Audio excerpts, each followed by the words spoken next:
Jelly much. All right. Are we live? Seems like we are live. Just me and Anthony today. We might have a pop in from vacationers that we're really jelly right now. They're somewhere in the Bahamas, I believe.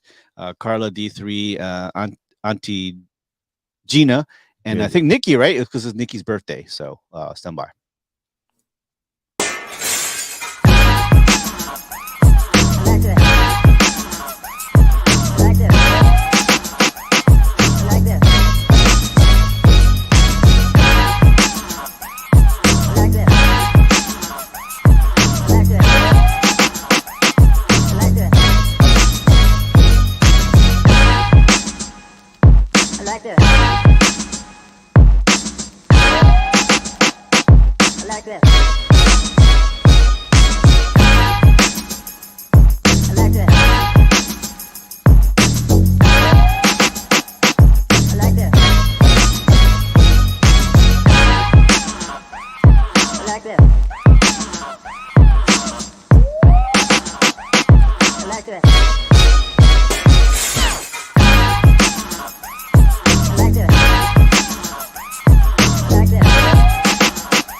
The ongoing series about the life of the people touched by the love of the Pacific.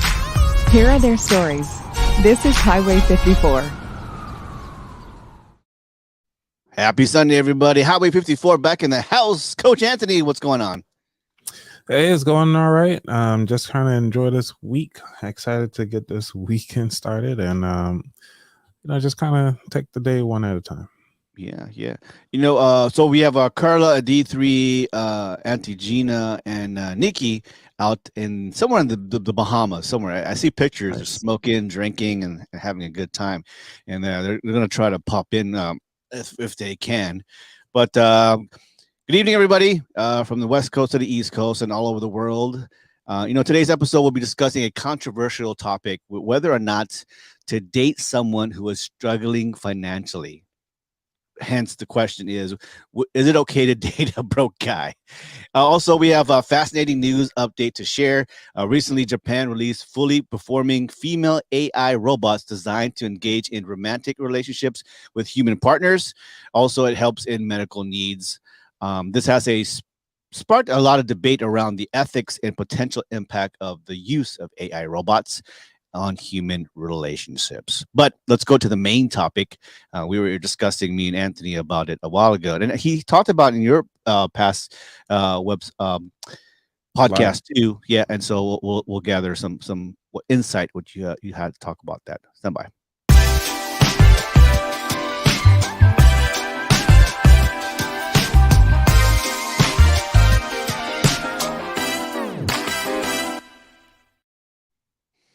All right, the big question here is it okay to date a broke guy?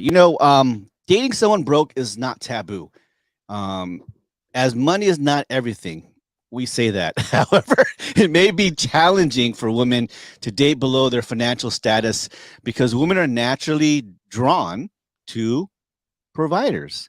Although women can take care of family and be a breadwinner and contribute, they also love being pampered from time to time. Now, pampering can be expensive in the world we live in today, which is why some women may be hesitant to commit to a guy who is not equipped to provide for them or spoil them from time to time. Now, if your love interest has money issues, but seems to be the perfect person for you, we're going to talk about 5 things you should consider before jumping headfirst into a relationship where the guy is not in par of your financial goals or quota. So the question is, should people? I have friends who were together since high school. Obviously, when you're in you're 19, 20, 21, you're broke, right? Usually, yep. So they're struggling. I guess the question is, maybe past their early 20s, their late 20s, and in their 30s now, would it be okay for men or women to date? Well, sorry, I'm gonna say this: is it okay for a woman to date a broke man? Because vice versa, it's not a question, right?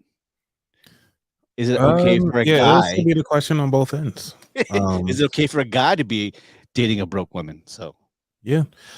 Think about it as 2 different ways. First, you need to understand the definition, or you need to find your personal definition on what you consider broke. For me personally, what I consider a person that's broke, which means that they can't even afford their basic amenities, meaning they, for some reason, can't even continue on paying for their car payments that they decide to choose. They Ooh. are unable to continue to put gas in the vehicle. They constantly not able to pay their rent, even if they stay at home with mom or parents for any reason. Um, to be able to be your own adult and actually pay for everything on your own, that is one important aspect of it. And secondly, on the other side of brokenness is thinking about how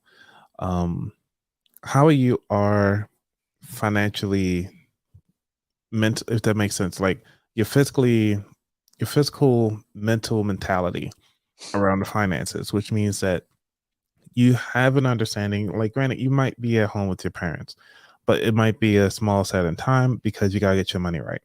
Yeah. Like Tiffany Aliche from the Budgetnista, she was actually talking about how she had to move back in with her parents when she was going through a divorce. Like, was it the divorce? Something happened, but I can't remember. But she had to move back in with her parents, and she moved in the basement. Yeah. Until she got her money back up and properly because she had so much debt. But the thing about it, though, your mentality around your finances is the most important thing. So that's why, like I usually say, like it really depends on your definition of broke. That is a good factor into what your definition is broke. But if a guy, how about a guy who just enough to pay the bills, but is having challenges pampering you, like your friends, partners, would that be considered broke? No, it's just that they don't have room in that budget. Like nothing wrong because I do it. They're a Salvation Army kind of guy, good, versus a Armani or Gucci or kind of guy. It really depends on the person. Like, again, it depends on your definition of broke. Because for me, I'm a Salvation Army person, Goodwill, looking into different areas to kind of save money on various things. I'm a Groupon, Groupon user. Like, there's no shame in my game. So yeah. But I think a lot of people are asking this question are mainly females. But my question to them: are you broke? Yeah. Right? Are you broke? And that's why that is a factor for you to asking: is it okay to date a broke guy? Yeah. I was saying, if you think about it from an entitlement side of the house, if the woman is a breadwinner, but the guy is pretty much like, oh, I hit the jackpot. You know what I'm saying? It's like I don't have to do too much work. I'm enjoying my life. Let her run the bills, let her do everything. I'm gonna just sit here and mooch off of her. Yeah. But also, what are those red flags to kind of say, like, hey, this guy's broke, this guy's cheapskate, this guy is Mhm. really taking advantage of you? And to figure that out, you need to really think about the good questions, which is, how are you paying your bills? What is your credit score? You can ask that right up front. And Wait. Do you really, are people really asking each other's credit scores? I asked that in the beginning when I was dating. Wow. Like the first Wow. date, we talked about finances, like what the credit scores were, what my limitations are with finances, Mhm. my ability to take her out, because at the time I had nothing. But I was like, this is where I'm going, regardless of you. So Wow. Okay. yeah, gotta be Yeah, straightforward. it's not in my lingo. And when I was dating, I was like, "Hey, man, what's your credit score?" No, my thing was like, "Hey, what kind of mood do you like? Like, do you know what TVs do you like? What's your favorite color?" Like, never in my mind was like, "Hey, what's your credit score?" Yeah. Like Carl mentioned, it's like to be responsible with your wage. I didn't get there until I was in my 30s too. Yeah, Actually, no, I was in my 20s. yeah. And I had a 744 credit score. And then I got into a relationship with somebody with a 560 credit score, I think it Hmm. was at the time. Yeah, And I was like, cool, I could just add you as an authorized user, get your booster credit up to 650 at least, yeah, yeah. and then you can get your own. But that was a mistake on my end. That's why I kind of started my show, was to talk about the pitfalls that I've been through, which is Hmm. not giving that person that your authorized user their actual credit card. That is, Yeah. That was, yeah, that was a big mistake to say that. yeah, Not to go into it too much details. Um, but yeah, there is a lot of factors, and I think now that we have a lot of independent women who are now in the past 10, 20 years are being more successful in the workforce, where at least I've seen my friends, especially in the Air Force and military, where the role is reversed. So for example, I have a friend, the wife went back to school and became a doctor. Right now she's a captain. Well, now she's a lieutenant colonel, and then the husband, who was in the Air Force, also just decided to um, separate and take care of the kids. So she still had the motherly role, taking care of the kids, but she was the breadwinner. But he was Mr. Mom, and we see that a lot now in our society.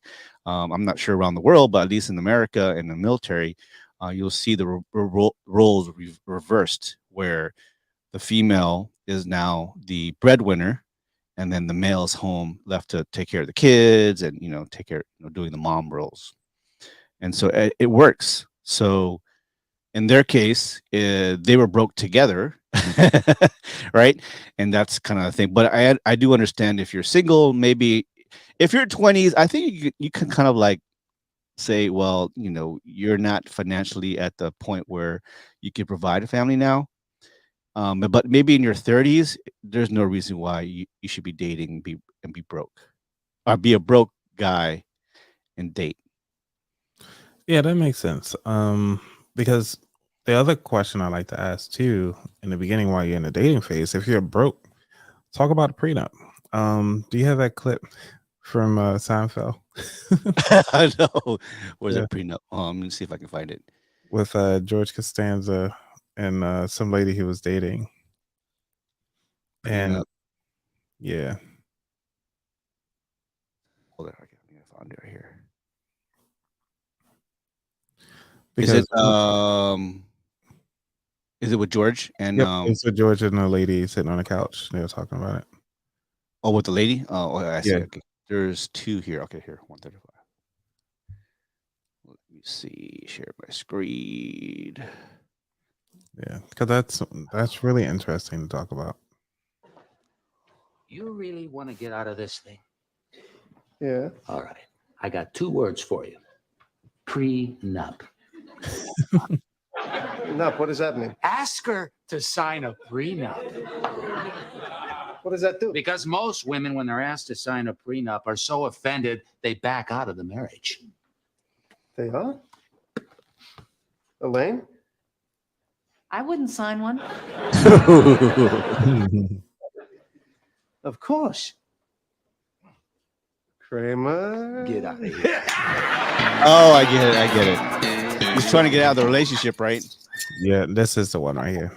That's it. Hey, I've been going over the list. What about the Drake? You want to invite him? Oh, gotta invite the Drake. Oh, Listen, you're hilarious. there's something that's been on my mind, and we haven't really talked about it, and it's kind of important to me. What is it? Well, I've put a lot of thought into this, and I think that I would like you to sign a prenuptial agreement. A prenup? Yeah. Oh man. What's so funny? Damn it. You don't have any money. I make more money than you do. Oh, backfired. Give me the papers. I'll sign them.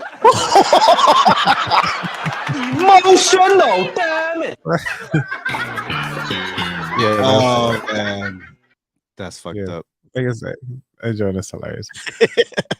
Yo, Carl, there's a lot of money episodes in this joint. It's hilarious. It wasn't yeah. white enough for Seinfeld. I didn't watch every episode of Seinfeld, but I enjoyed the few episodes that I did watch because it's a different take in life and it's different humor, like that, Yeah. So they leave out a lot of, and that's the only thing about when I watch a lot of New York set sitcoms. They don't have that many black people in there, and I'm like, well, what part of New York are you in? Because according to the news, they everywhere. But yeah. according to sitcoms, they're nowhere. So Where was Living Single at? Living Single was in New York, Yeah. right? But remember, it didn't get that many views, so it got dropped. And then the person who was watching, they got the inspiration from Friends. For Friends, Friends. Yeah. which had no white people in there. So, but yet they got 7 No black people. seasons. Talk Right. about- You did not Wait a see a minute. black person until season 5. Yeah. And it Well, was a guy sitting like singing across the hall. Yeah. That's the first time. Like, it doesn't make sense. Yeah, where in New York City you're gonna go? Well, was that New York City? It was New York. Friends? Yeah, in New York City, there's no no colored people, no Mhm. Asian. There was a couple characters that were Asian and black, but Yeah, but like I said, later in the seasons, is nothing early on. So they had to portray what the people wanted, which was just an all-white show. yeah. As I'm growing up, I mean, I'm the kind of guy I'm a latchkey kid. I watched a lot of TV, trust me. And some of the racial tensions or things that I, as a kid, or even as a young adult, because I live in diversity a lot. And of course, I would now tend to watch TV shows and movies that are more culturally me, how I grew up. But my humor is all over the place. That's why it's some of my family from Asia or Philippines they don't understand my humor, right? But maybe from people from New York or Chicago or Texas, they would understand my humor because those are the shows that I grew up with and movies I listened up to. Like I didn't know Duke of Hazzard was racist. I didn't know either. I didn't know either. I just thought the General Lee. Oh shit, it's a fucking car. Right. I didn't know Friends. Like I didn't really pay attention too much. I just looking at the humor and because I have friends and coworkers who, that I know like that. And I was just watching the TV shows, and so I don't know. But the person who started Friends, he did say that he got his inspiration from. Oh yeah. I think I was like maybe Like 5 or Friends. 10 years ago. Yeah, that I heard that the reunion cast of Living Single was saying, yeah, they got the ideal of Friends from Living Single. Basically the same, almost same thing, just white. So let's talk about dating a poker. So if you are thinking, I like this guy, and but you're not sure financially, you're not the kind of that person to say, hey, what's your credit score? So here's some dating a poor guy. 5 things to think about when dating a broke man. Agree, disagree? Hold on, let me see here. All right, so the first one here, of course, indeed, money is not everything, but before you start really trying to commit or going to the next level with some guy, here's some questions you need to ask. So number one, you may have to deal with insecurities of the man. Okay. Right? Poor men are more likely to be insecure. In fact, it's hard to find a broke guy who does not have a inferiority, like kind of scared complex about when they're doing celebrations. Because say you have friends, she has friends, or I have friends, and there's a lot of birthdays and Valentine's days and anniversaries, and you're like, money is tight for you. You just have enough to pay the bills, or you don't have enough to pay the bills. So you're, like you cringe when there's events going on. Okay. Yeah, that's fair. But again, it's up to the broke person to say that. Because like if you didn't, I don't know, because you can think about it multiple ways. Either you're going to keep it in between you guys, you and the lady you're dating, or are you going to what's the name? Doing just not say anything at all and try to front it, and then next thing you know, you go further into that. And that's what I did in the beginning on my prior relationship. I was actually just trying to fit the bill. It's like, hey, I can take you out and I can go out to these different places and hang out and buy stuff, not knowing that I could not afford it. Yeah, but I did it anyway, just to kind of spend time. Yeah. But now, every Friday, every Saturday is it's a celebration with friends or family. Or let's go to the bar. Let's go downtown. Let's go on the cruise. Oh, my friends, they're all going to Cabo. We should go. And the guy's like, "Fuck, I don't have that money." well, there's a difference between not how much you make, but ultimately how you use your money. Because for the longest time, there's people who can make about $40,000 a year, but their homes are taken care of. They have their cars paid off, and they have about $50,000 in the bank. So versus somebody making $100,000 a year with less than $1,000 in the bank, and they still have to pay their basic utilities and all that stuff like that, where the house isn't being taken care of and so forth. So it really depends on that's what I was thinking about earlier. It's like, how is your money management skills? What is your mindset around finances and what that looks like? But yeah, as far as the insecurities, I mean, most people are insecure when they not physically responsible or even ready. Yeah, that's fair enough. Yeah, they checking their bank accounts every paycheck. Oh, I check my paycheck. Yeah, is it lobster day today or Taco Tuesdays? Yeah. All right, we're talking about 5 things to think about when dating a broke man. Here's number 2. There will be uncomfortable times and few sacrifices involved. So you will watch your friends go on colorful adventures, dates, and even trips, like we talked about, while you have to settle for a cheaper dinner date or even Netflix and chill. Or even being part of weddings. You know how like hey, I'm in Chicago, you're in LA, come, you're my bridesmaid. Bring your boyfriend. And he's like, bro, I can't even buy a bus ticket. Right. So then that's where they got to have that tough conversation, which is, hey, I'll sit this one out. That's it. Unless you confront the money to pay for them, but yeah, like live within your means. Act your wage. Live your wage.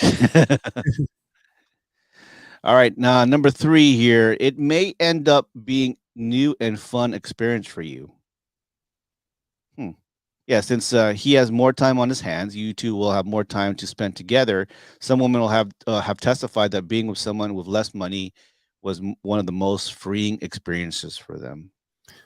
But that's a different type.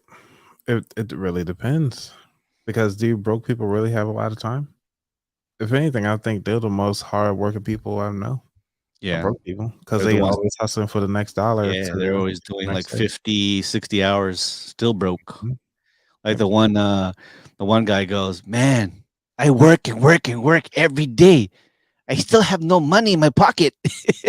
Yeah, because the wife takes it, the kids take it, house takes it. Everything's expensive. Yeah.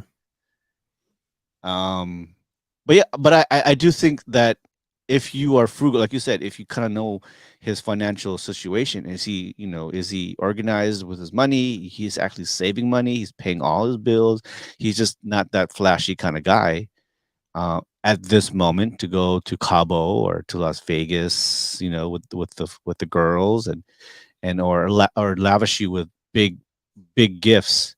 I think I love living in Japan where even the smallest gift is the biggest gift. Yeah. Where here in America, we're taught the fuck, you want me a BMW. That's not the color I want. Like what? you know? Where in Japan is like the smallest thing, like a pencil, a wrapped Well, pencil and a pen. I would say you talking about the little girl that wasn't happy with the birthday gifts that she got. Yeah. See that one, it goes. I know that was a skit, but I took it from the side of the fact that the customer is always right. Meaning, hey, the customer was the child. She wanted this particular item. The parent, who's I guess the employee or Yeah. whatever, go out and get a whole nother vehicle, like a whole nother thing, instead of what the customer actually wanted. Yeah. So, I mean, you get that at work all the time. Like as a barber, Yeah. they was like, hey, I just want to fade or whatever. And then they was like, kind of wish you had went a little higher here, left some hair here, Yeah. cut a little more here. Yeah. Like, that's where I was getting at with it. I didn't look at it as a bad. Yeah. Well, I grew up. I would pride myself as being a good gift giver. Like if I know you well enough, I Right. know your likes, or there is a momentum, like something that we did together that would remind me, something. I don't like to give gifts arbitrarily. Like here you go, here's a fucking Gucci bag. No, hey, I got this from Universal. Remember the first date we went out, blah blah blah blah blah. And here's the spoon, and the date has the engraved date of. I like to be a little bit. It's a memory for you. It's something, a gift that will remember. You would always, if you hold this, you remember. Now, of course, kids are a little bit different, right? Little kids are different. They just want the toy or whatever. But as you get older, it's more of like a very thoughtful gift. I cherish that more. If you give me a thoughtful gift, I like that more. For me, I'm more about experience, and I don't care too much about gifts because they're physical items. Yeah. So for me, it's like, yeah, I hold on to it, but how long do I need to lug this around as my life changes? And so it's like, for me, like even with cards and everything like that for gifts, like for the holidays, I'm like, just give me the item. I don't need the card. Like, give me the money, or give me the money. Just give me money. Or I mean, even with the money thing, it's like I don't know what to do because I don't buy that much. Like I got a gift card, like a Visa gift card from Christmas, and I was like, I don't even know what I'm gonna spend it on because I'm just using gas and eating food. Like I don't want anything. I have enough coats. I have enough clothes. I gotta pretty much give away clothes. It's like trying to get back to the bare minimum. But it is what it is. Yeah. All right. We'll be talking about dating a poor guy, 5 things to think about when dating a broke guy. So we talked about it may end up being a new and fun experience for you as you're going to think a little bit, creative, making dates and giving gifts. So number 4, he may have to lean on you financially. So this goes without saying, if you're more financially stable as a woman, then your partner may have to take care of payments then your partner may have to take care of you may have to take care of payments most of the time. If he's still depending on his parents for money, he may not have enough money in his bank account to take care of even the smallest things. In other words, you may have to be financially backbone of the relationship. And it's not prevalent. It's not a lot of people, but I know that there is situations where the woman has more money than the guy. Right. So the roles are just reversed. I mean, I don't see anything wrong with that one. Just to be honest. It's like, you know what you signed up for. I know. I think Carla just sent me a video where the guy is stays at home and he has three women all working. Yeah, three wives all working. He stays home. Nice. Yeah, because he got a big dick. That's what happens. That's Oh, why. okay. So that's- It's all about the dick. Emotional, damn it. you gotta do what you gotta do. What are you here for? What's your what's your What's your contribution? skill set? My Yeah. my dick. Hey, they wanted kids, right? Yeah, exactly. Number 5, you are at risk at falling victim to a gold digger. Yep. But that goes back to what we were saying before. It's like being taken advantage of. Yeah, there are guys out there. You can't rule out the fact that this man may be after your money, especially if they're younger and you're a little bit older, which happens. Like still got the groove on. There have been countless horror stories about women who have dated someone below their class or younger, and the guy's younger and end up being terribly heartbroken, like the what do you call it? Not TikTok, but the social media app where they're dating. There's a guy. Like There's a guy. Tinder or something. Yeah, Tinder. The Bumble? Tinder guy. Yeah, or Bumble, where there's a guy. He pretends he's rich, and he dates these white, and he's like handsome white guy, but he's actually broke as fuck, and he just like borrows money from his dates and said, "Oh, yeah." Sounds like Bad Vegan. How that series went. Mm, If you ever watched it on, I think it's a documentary. yeah. But yeah, there are guy gold diggers, handsome gold diggers out there, or But handsome Gold gold. Diggers, I mean, from the $1 million perspective too, because Bad Vegan, he was introduced to the lady from Alec Baldwin, Yeah. and the guy was like, "Yeah, just give me about like $2 million, and I'm investing it for you, or I just need to keep the money under wraps." And then he wound up swallowing everything, so she lost, I think, a total like $4 million. Oh my $4.2 God. million. Yeah. No, that's a real story. The Tinder, Yeah. that one. Yeah. It's a real yeah. story. Yeah. So yeah, you got to be careful. Especially, I think it happens a lot more with older women who maybe get divorced, or they are in a bad relationship where they're like a CEO or president or in their company, and the kids are growing up and the husband's doing whatever, and she finds trying to find companionship after so many years, and then they find this handsome young guy he's pretty much broke, and they become the gold digger. But it happens a lot with the girls, right? Yeah.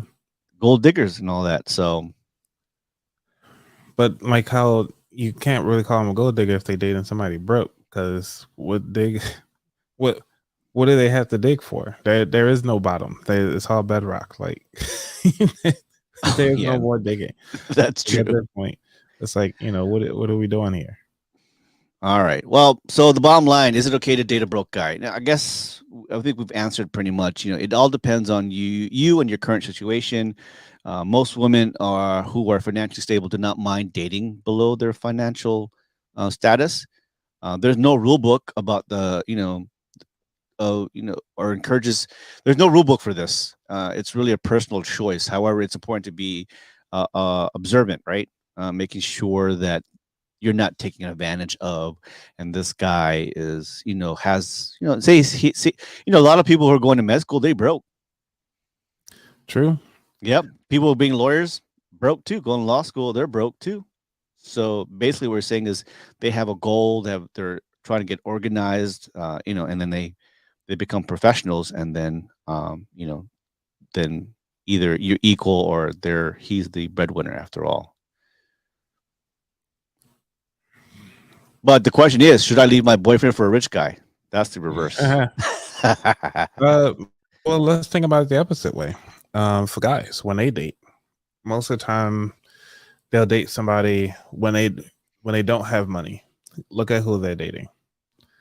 When all of a sudden they get money, now look at who they're dating. Mm-hmm. And then when they lose the money, who do they go back to? Mm. So it really depends on the person. Like, but guys date differently when they have money versus when they don't have money. Yeah. Because, But I guess the ultimate question for most guys that I kind of challenge you all is: would you still date her, even if you're rich? That's a good question. I know that's gone viral too. Like girls would go into yachts, and the guy is paying for everything. Mm-hmm. Whether it be a young 30 or older 50 or 60, this guy's paying for everything. Would a millionaire marry a broke woman? Yeah. Trump did it. Oh yeah, many times over. Right. Emotional, Go damn back it. to the passport boys. You know what I'm saying? This is what they do. It's what people do. They've been doing it for years. Yeah. They go from other countries like, hey, the US dollar is stronger than your currency. I could pay your whole family $20 a month and they don't have to work ever. Like, come on. Like, it happens too many times. You're right. I didn't think about that. Right. They do it all the time. Yeah. Passport boys. Well, this is what we were talking about before we go live. Yeah. It's good. I'm talking. So we talked about passport boys. It's crazy. It's going viral, and it's not just going viral. It's spreading down to Asia. It's spreading down to the islands. It's going, and now they're like, "What's going on? Did you guys talk about?" Yeah, we talked about this. What are you gonna say? Blah blah blah. I'm like, there's so many factors going into it, and it's like, the black woman, white woman, I would say American women are having a problem with the passport boys or bros. But it's been happening. I said it's been happening for years. White people have been doing since Vietnam, Korea, whatever. Yeah. And even with these 90-day fiancés, what do you think the white guy is doing? Mm-hmm. Right. They only over there for 90 days, usually for work, and then they come back home like, hey. But you only have a problem when a black guy or an Asian guy does it? Come on. Mm-hmm. Asian guy does it all the time. Even on Crazy Rich Asians. Yep. He did it. Remember? They went all the way to the US. Yep. Passport guy. Hey, wifey. Well, lady, I think I want you to be my wife. Come on back with me to my country. Meet the family. Hey, I want to marry you now. It's exactly. Like this happens regardless of it's just weird. Yeah. I think it's the approach in the videos and what his content was.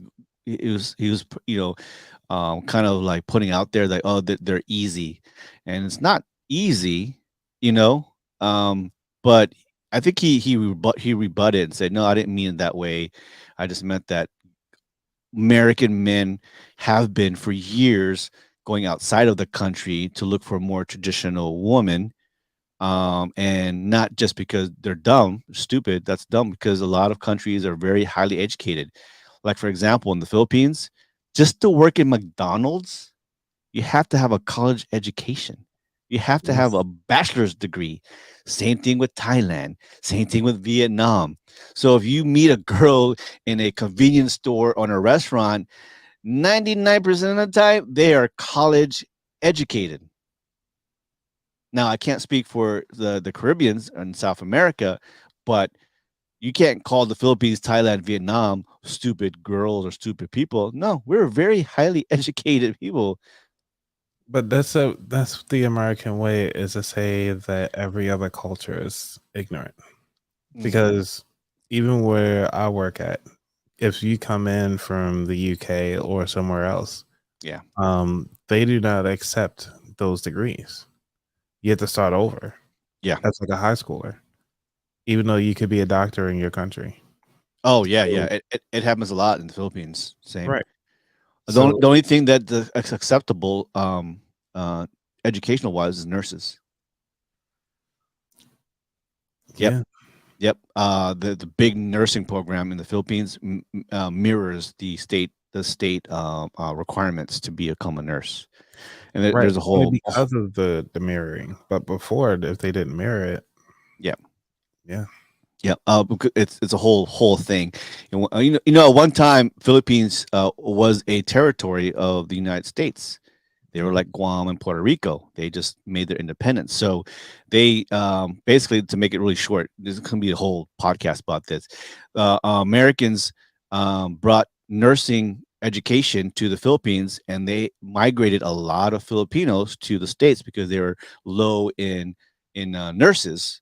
And so the education till this day mirrors the United States. Whatever new requirements, all they have to do is pass the hours and the requirements and the tests and all that, and they take another test in the States and they become a nurse.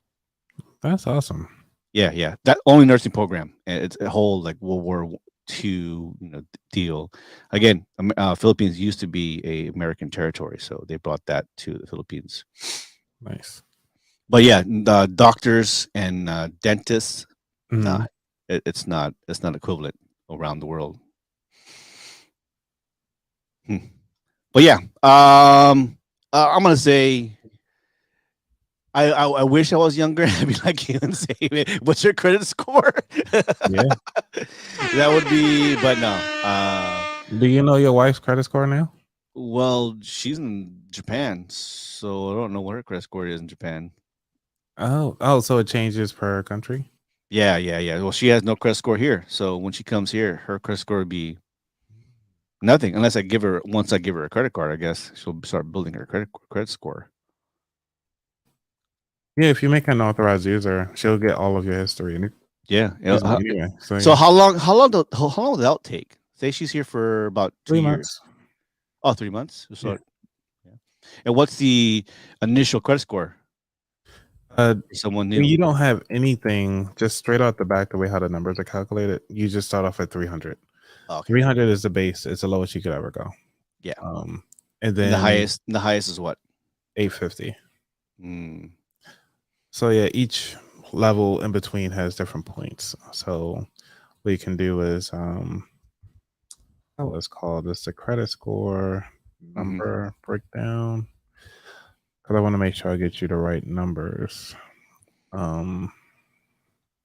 Stupid website. So you just open up a credit card. You got 300. You got 300 credit score By default, yes. by default. Got you.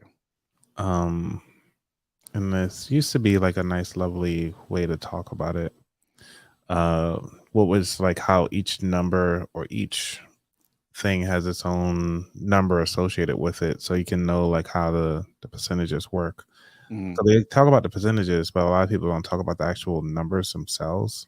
Because I'm on Equifax website right now, and they don't even showcase what the numbers are. Okay. They just show like, hey, you have these numbers, which range from 250 to 900. Depends on the new, because they're doing these different FICO scores. But whatever, I know we're going off tangent, but Okay. Hey, yeah, no worries. Yeah. Add in the comment there, and maybe we can share that. We need a money credit score builder podcast. I know you do it on yours a lot, but we need to do one for us. All right, stand by. We've got this new trend that is trending right now, and Anthony shared this with me. It's an actual YouTube video. I'm not going to show the video, but I'm just going to summarize it for you. Hold on.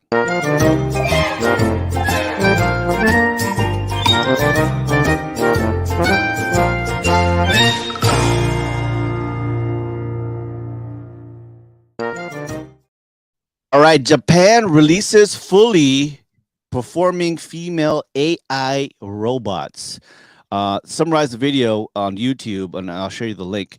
In this video, the presenter discusses the recent release of fully performing female AI robots in Japan and designed to engage in romantic relationships with human partners. The presenter explains that these robots are equipped with artificial intelligence and can mimic human emotions such as love, affection, and respond to actions of their human partners. The presenter discusses the potential impact of these robots on human relationships, including concerns about potential human partners and to become emotionally dependent on the robots. It also touches on the ethical concerns surrounding the development and use of these robots, including the potential for them to perpetuate harmful gender stereotypes and contribute to the woman's body. Because there's several things why in Japan it's big. AI, companionship, and then of course the growing number of older citizens living alone. And so this AI robot, it will be mainly used as a companionship, but also to recognize if they have an emergency, right? And then the other one, of course, what everybody's thinking about is green in their mind is like sexual robot, and the female gender, female deconstruction of the female, because now the guy doesn't need a female for a companionship. They have this robot and AI. That's going to be interesting. But let's take it a step further. Have you seen Black Mirror? Any of it? The what? Black Mirror episode where they were able to download like the conscience of AI into a fully functioning computer model. Oh, yes. Yeah. So I think that's pretty much where we're going to be headed towards.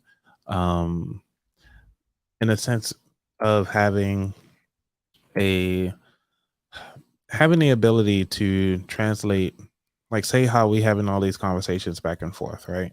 Yeah. You can say like, hey, focus only on Floyd's voice.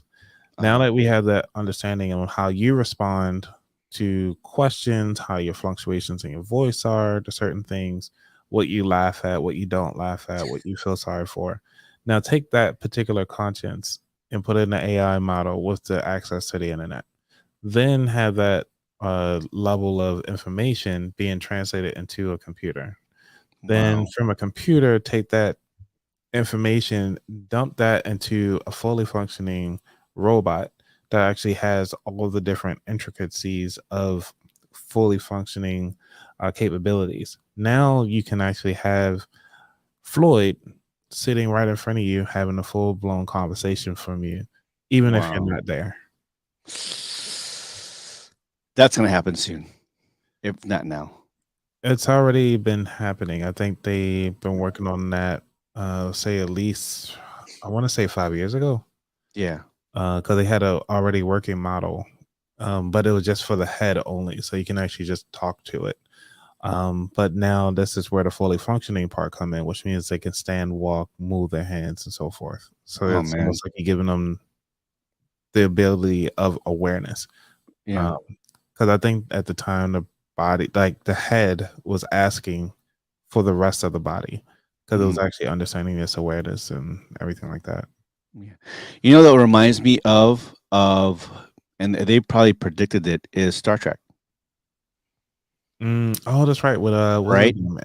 They have the virtual doctors in the sick bay, and that's not a real person. I think it was a copy, or like you said, the memory or characteristic of a real doctor that was alive or was not alive, or whatever, and they built them. But he is an AI on the sick bay, and then can do all the functions of, like, recognize hurt and bones, and do all the things that you need to do. You're right. That's, if it's not there now, it's here. It's gonna be, and it's gonna come to that point where you're gonna have AI at the medical side first, probably, and now we have customer service kind of like that too, because you can recognize voices and languages and all that too, right? Yep. Voice fluctuations, facial recognition, like having that all inside one thing is crazy. So they're gonna replace callers, cold callers, customer service, phone reps. Yep. Yeah. Do you want in English? I mean, there's already one there, because I think that was the first thing that they did, was actually make it seem like somebody was actually typing. Oh yeah. I hear. Thank you. What is your birthday? Thank you. What is the last 4 of your social security number? Thank you. Are we heading into maybe 20, 30 years into the Terminator kind of deal? What are you talking about? Are we heading into I would say Matrix? Terminator 2 style. Because there's already, I'm not sure if you've seen this already, but there's a scientists has found a way to have a robot that could actually liquefy itself and come back Wow. hard again. No puns. Uh, to as a fully functioning robot. They Wow. say that it's supposed to be able to enter your body to remove toxins and so forth. Everything like that is a robot setup. So in other words, it's like Mercury. Remember Terminator 2, where he was able to get shot and then he was Yeah. still able to function and everything like that. Yeah, Yeah. that's pretty much where we're moving towards. Have you seen is it Westworld? Yes. Are we going to be heading that in the next maybe 50 years? Oh yeah, definitely. I'll say within 10 years. Wow. Maybe 5 even. Mainly because we already have the technology, because we already have the AI side of the house, which you can just Yeah. put on the headset and so forth. I think Uh-huh. I'm not sure. I didn't watch all of it, so I'm Mm. not sure how the humans are actually coming in to it, meaning like how are they actually inserted into the domain for Westworld? Oh, All you see there's is a like a train. They're in a train and then like a subway, whatever, and they go into this big, controlled Westworld area. And then there are so many scenarios of stories that they can be inserted in or pay for, and Mhm. they can always change the story or the outcome based on the tourist. They call them tourist that goes into Westworld. Okay, so these are actual real people interacting with a robot. Yes. And they can murder them, they can kill them, they can, I guess, sexually harass them, rape them, whatever. Yep. Right. With Okay, robots. but they're okay, so there's double duplicates of their robots. Yeah. So if they get murdered or killed, yeah, they have extra robots to either fix the robot or they replace them. Gotcha.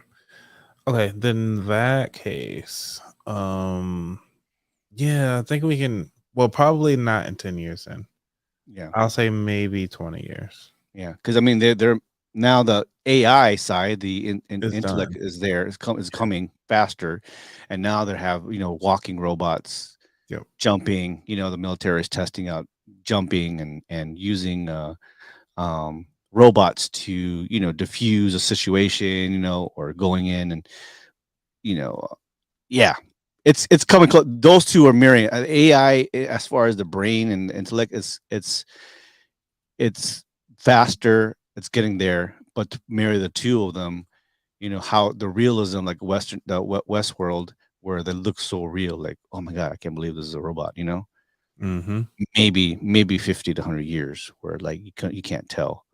But like I said, in movies, they replace digital actors with they physical actors with uh, digital creation. Like you don't know what's real, like Avatar. Yeah.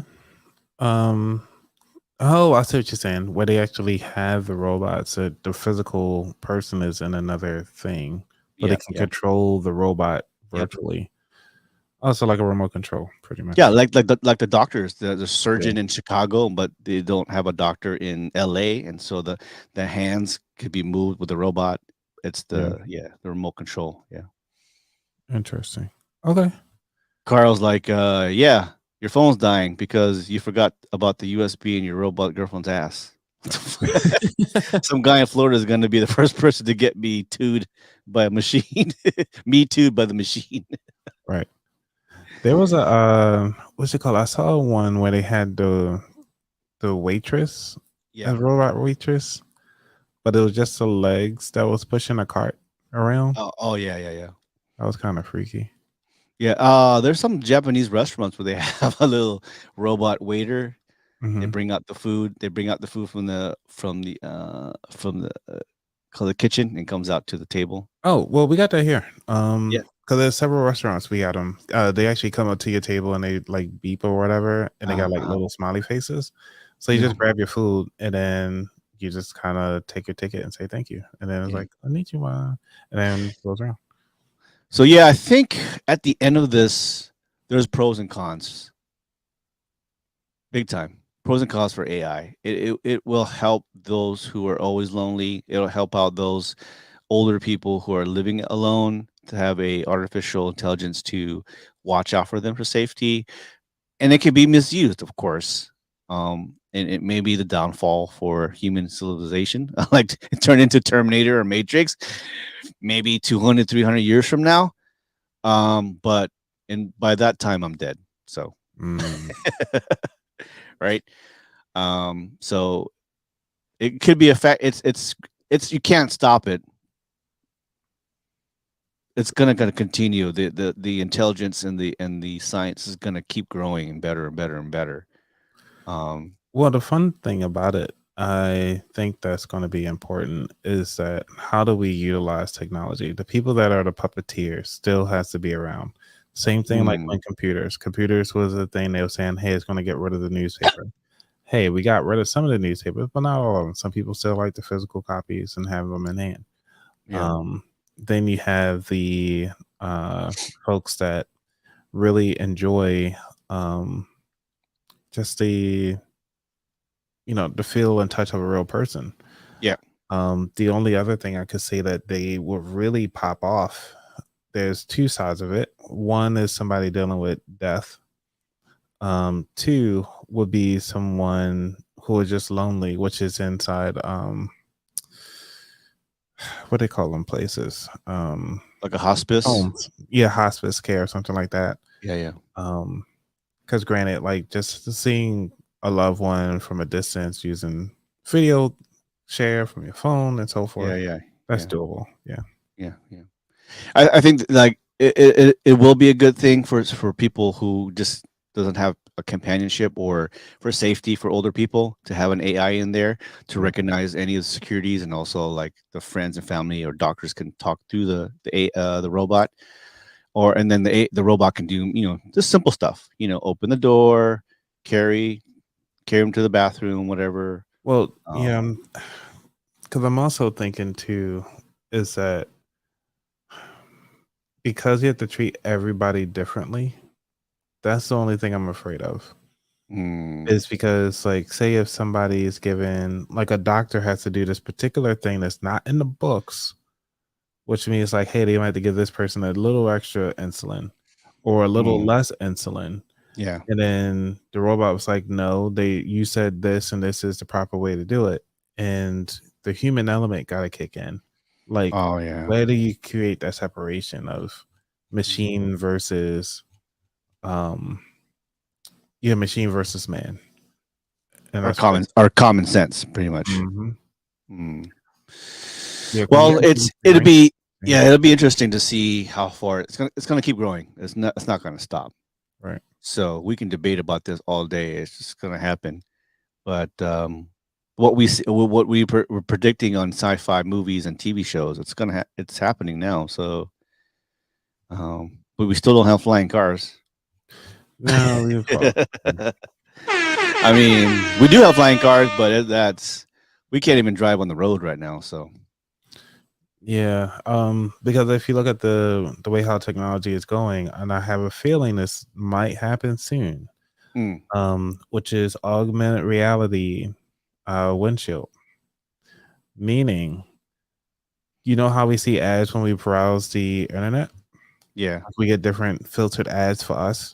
Yeah. Imagine you getting filtered ads for the only menswear when you driving down the road. Yeah. And that's all you see. You don't see women boutique stores or whatever. You just see menswear. And then while you have that showed up, you can press the button and say, yes, I want this, and order it directly from your car in your seat. Wow.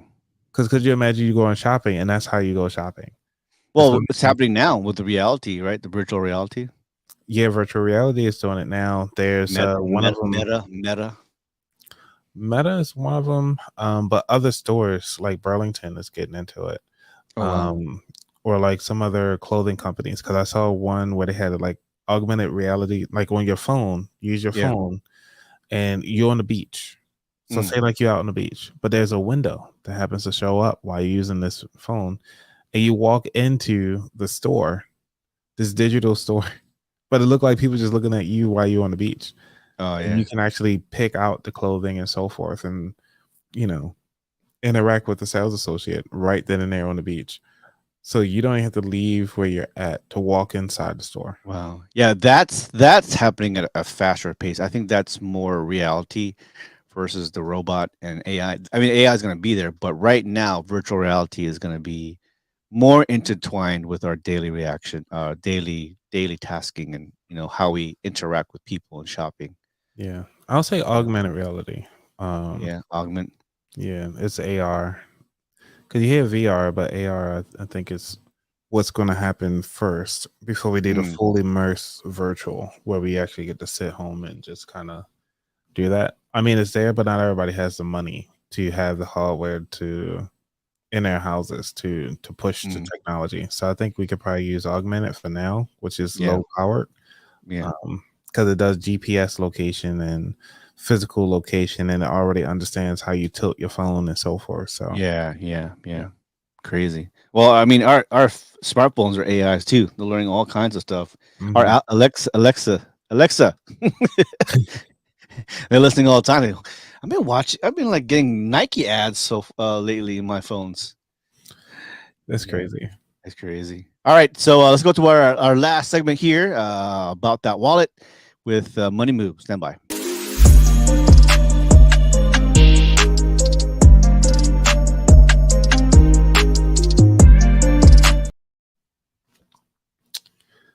All right, everybody. So my name is Anthony, and I'm the host of the About That Water podcast show. And what we're going to talk about today is one of the books that I'm reading, and I actually met this author at FinCon, and it's talking about the Rental Secrets by Justin Pogue.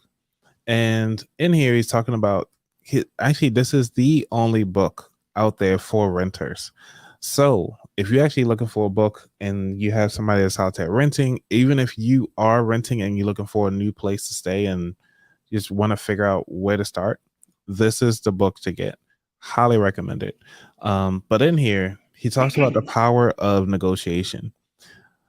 This is just a summary of the chapter 2. Actually, yeah, chapter 1. It's a summary of it, which says seek out rental properties where you can work directly with the managers, empowered to negotiate, whether they are an owner or a property manager. Secondly, the fewer rental properties someone owns, the higher the impact of rental income fluctuations. And thirdly, the owner's mortgage doesn't stop just because the rental property is vacant.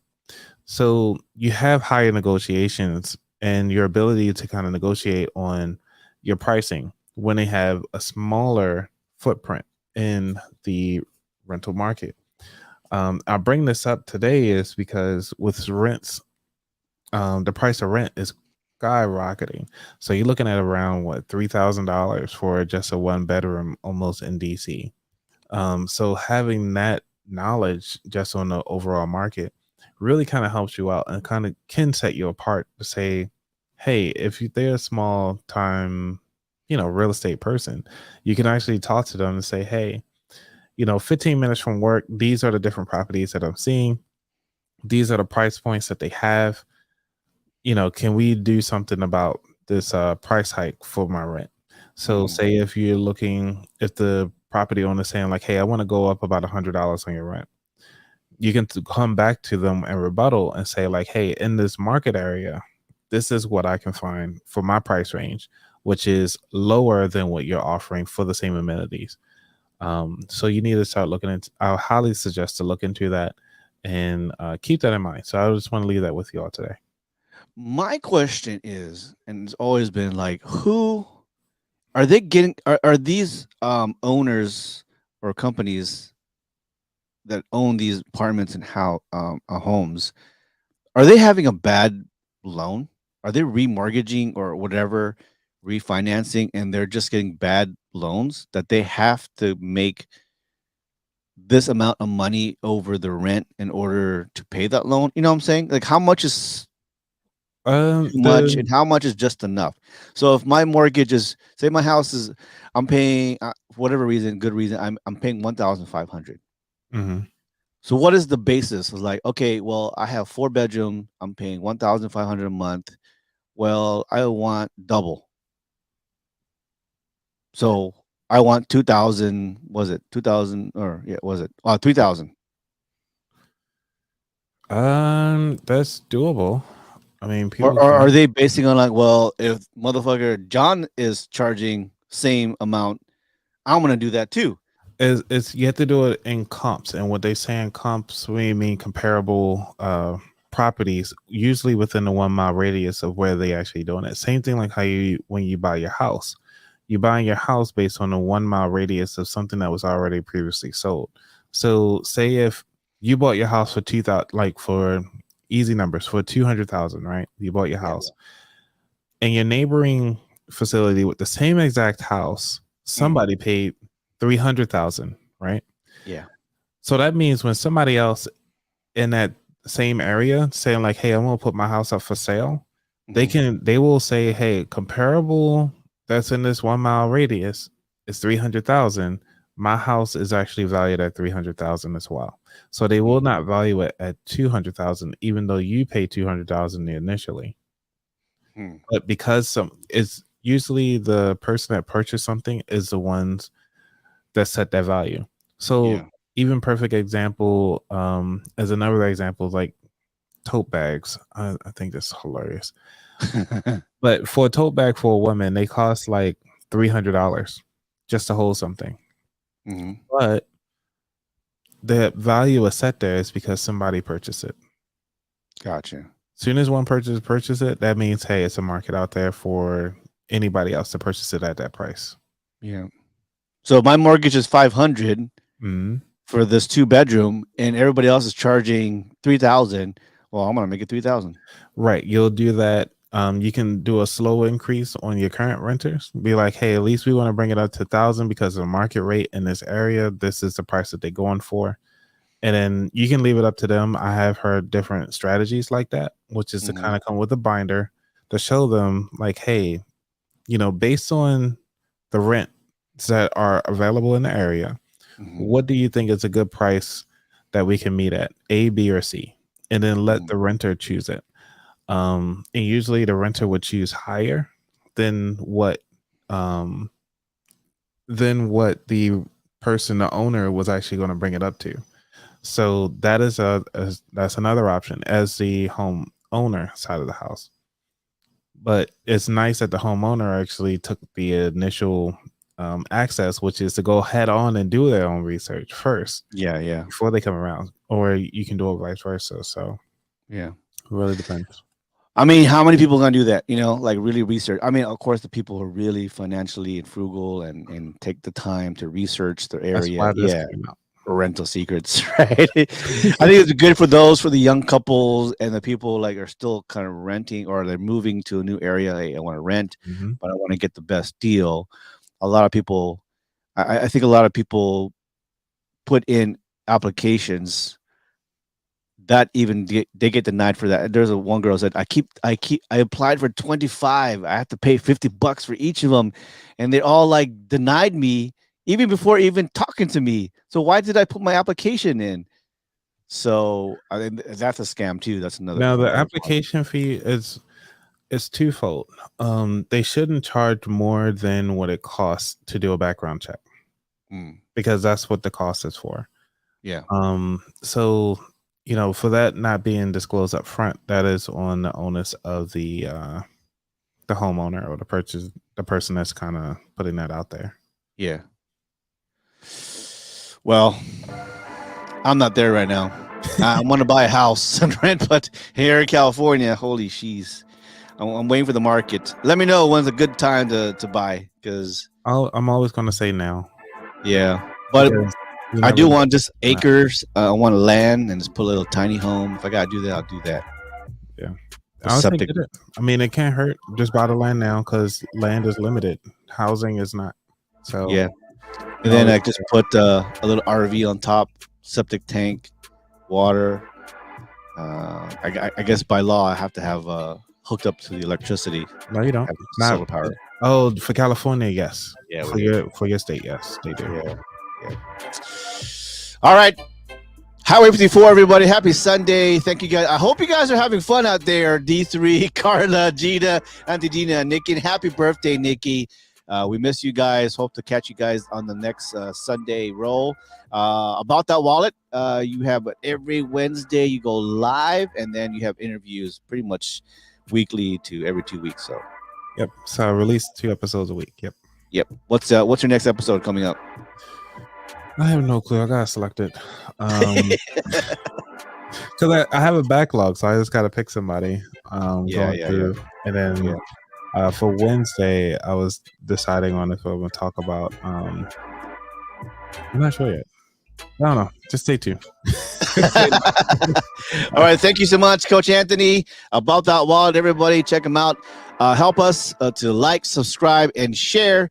Help us with our podcast. And if you are interested in being part of our podcast or even with About That Wallet, check out Anthony. He's busy right now. He's got a lot of people on the roll, but he's more than happy to schedule you guys in for financial updates and what real estates. What else? Anything about money.